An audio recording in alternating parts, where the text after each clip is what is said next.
राज्याच्या राजकारणात सध्या एक नाव चर्चेत आहे. राष्ट्रवादी शरदचंद्र पवार पक्षाचे ज्येष्ठ नेते जयंत पाटील यांचे भाचे प्राजक्त तनपुरे.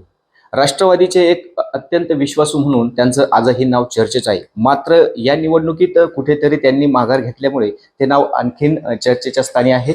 आपल्यासोबत बोलण्यासाठी आहेत प्राजक्त तनपुरे. की काय सांगाल की आता सध्याच्या जी परिस्थिती आहे त्या परिस्थितीत जर बघितलं तर आपण राष्ट्रवादी शरदचंद्र पवार पक्षाचे विश्वासू म्हणून मानले जाते. राज्याच्या राजकारणात वेगवेगळ्या घडामोडी झाल्या. आपल्या आपल्या बाबतीत देखील तुम्हाला देखील बऱ्याच वेळा सत्तेत सहभागी व्हावं असं देखील त्या ठिकाणी बोललं गेलं. मात्र आपण ठाम राहिलात. त्यानंतर निवडणुका झाल्या, वेगवेगळे प्रश्न समोर आले. या सर्व गोष्टींवर सध्या काय तुमच्या मनामध्ये काय वाटतं? नाही, खरंच आपल्या माध्यमातून मी खरं जनतेलाच आवाहन करू इच्छितो की कुठेतरी आपल्या विचारावर ठाम असणारे, आपल्या नीतिमत्तेवरून ठाम असणारे, एक वैचारिक भूमिकेशी कुठंतरी सत्तेपुढं तडजोड न करणारी जी मंडळी राज्याच्या राजकारणात आहेत, तर त्यांची आज परिस्थिती ही राजकीय दृष्ट्या अत्यंत बिकट झालेली आहे. आणि जी लोक विचारांशी लगेच तडजोड करून सत्तेबरोबर गेलेली आहेत, आपल्या विचारावर 180 डिग्री युटर्न घेतलेला आहे आणि जी सत्तेबरोबर गेलेली आहेत, त्यांचं राजकारण मात्र आज बहरताना दिसतंय. त्यामुळे जनतेलाच खरं कुठंतरी मी आवाहन करेल की आम्ही कायम कधी अशी तडजोड केली नाही. पक्ष सत्ते मिळावी म्हणून पक्ष सोडून सत्तेच्या बरोबर गेलो असा आजपर्यंत तरी विषय कधी घेतला नाही.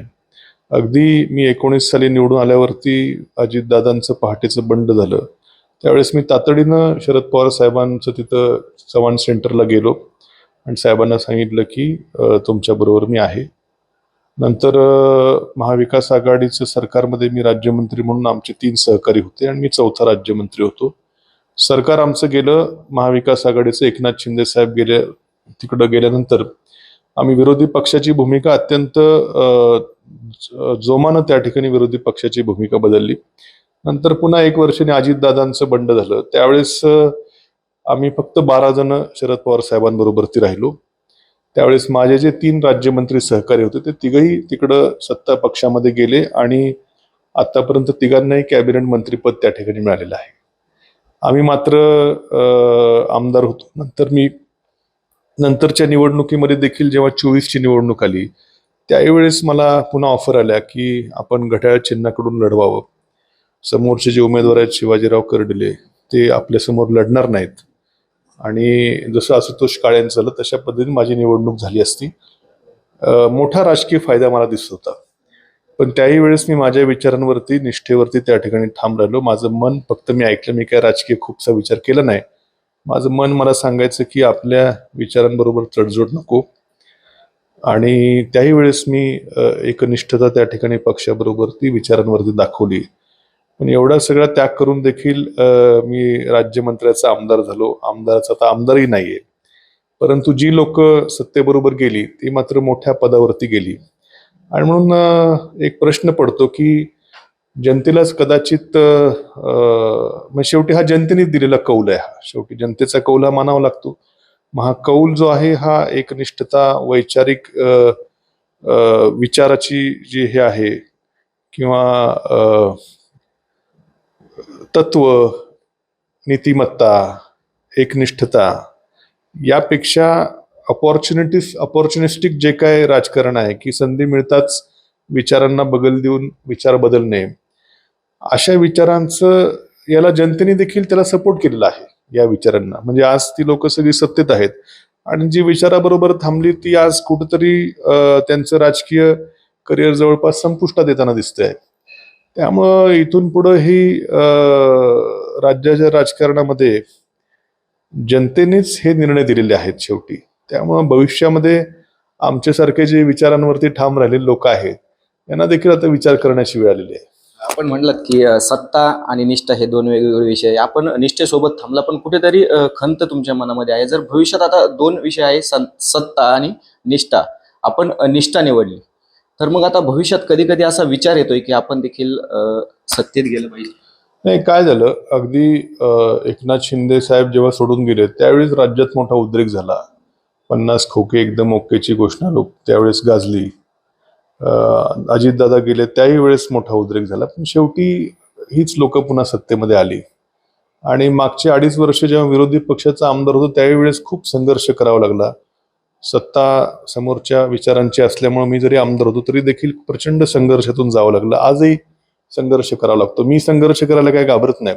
पण शेवटी आमच्यावरती विश्वास ठेवून जे कार्यकर्ते आमच्या बरोबर जोडले गेलेले आहेत, मागच्या 3 पिढ्यापासनं जी लोक आमच्या बरोबर आहेत, आम्ही कुठलंही कसंही असेल तरी आमच्या तनपुरे हाच विचार घेऊन जी लोक गेल्या कित्येक पिढ्यांपासून आमच्या बरोबर आहेत, त्यांचाही संघर्ष कुठं कधी कधी बघवत नाही.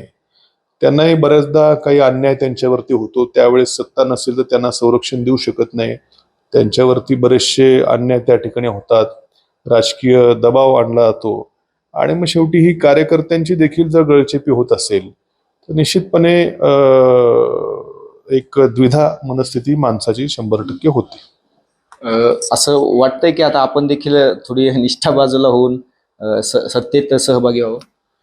नाही, आजवर तरी मी निष्ठेलाच त्या ठिकाणी महत्त्व दिलेलं आहे. आजही मी आहे त्या पक्षातच आहे. परंतु शेवटी हे या तालुक्यातली जी संघटना आहे ती मी एकटा नाहीये. शेवटी ज्यांच्या जीवावरती मी आज नेतृत्व करतो त्यांचे देखील विषय, त्यांची भूमिका देखील तेवढीच महत्त्वाची आहे.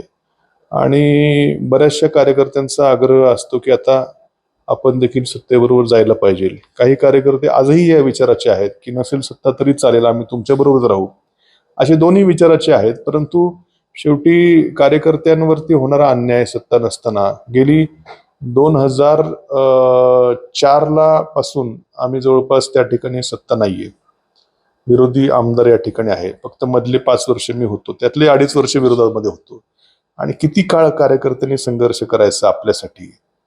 त्यामुळे दोन्ही विषय तेवढेच आता मला माझ्या मनात मोठं एक वैचारिक द्वंद्व आहे की आपली निष्ठा, आपले विचार, पण आपल्यावर अवलंबून असलेले कार्यकर्त्यांच्या होत असलेले राजकीय त्यांचे जे काय वनवास आहेत, या दोन्हीवरती थोडासा निश्चितपणे कुठेतरी एक द्वंद्व मनामध्ये चालू आहे. सध्या पाहिलं कुठंतरी राज्यात जर पाहिलं तर विरोधात काम करणं सध्या आता अवघडच होत चाललंय. त्यामुळे असं कुठंतरी आता वाटतंय की आपण देखील आता नाही, हे बघा, शेवटी आता तुम्ही तोच प्रश्न वेगळ्या भाषेत मला विचारताय.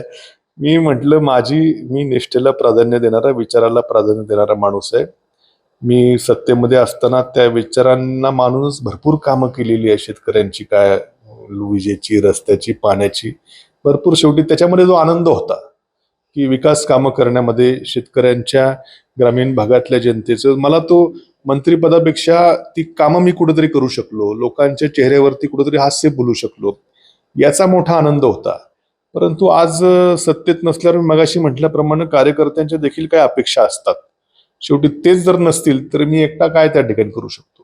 त्यामुळे सर्वांचा विचार त्या ठिकाणी करून एक मनातलं द्वंद्व जे आहे ते कुठेतरी संपवावं लागेल.